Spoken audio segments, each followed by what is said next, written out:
Meron ako dito guys, 1/2 kilo na chicken liver. Hinati ko lang sa gitna yung liver para magmukha siyang madami. Tapos syempre hinugasan ko ng bago siya ibabad. Naglagay ako ng pepper. Tapos 1/4 cup na soy sauce. Tapos isang bote na Sprite. Nilahat ko yan guys.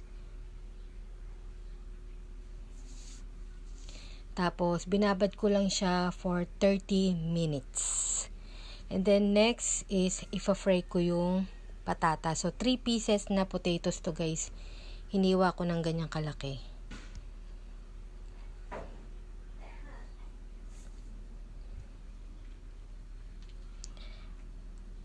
Tapos kapag natutusok na siya ng tinidor, luto na yan guys. Inahon ko na and then sinunod ko na yung liver.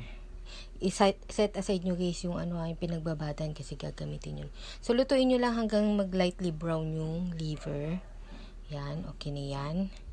Tapos naglagay ako ng onting mantika sa kawali. Nagsaute na ako ng garlic, ng onion.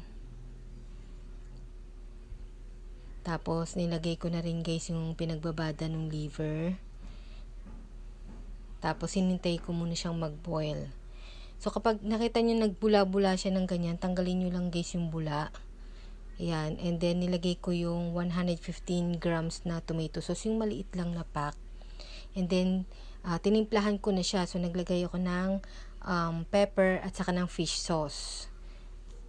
Tapos, kapag happy na kayo sa timpla, pwede nang ilagay yung patatas at yung liver. Saka yung 2 pieces yan na bell pepper na hiniwa ng strips. Tapos, lutuin lang, takpan, in medium heat, hanggang sa siya, mag-reduce at medyo lumapot yung sabaw. Sauce pa lang yan guys, ulam na.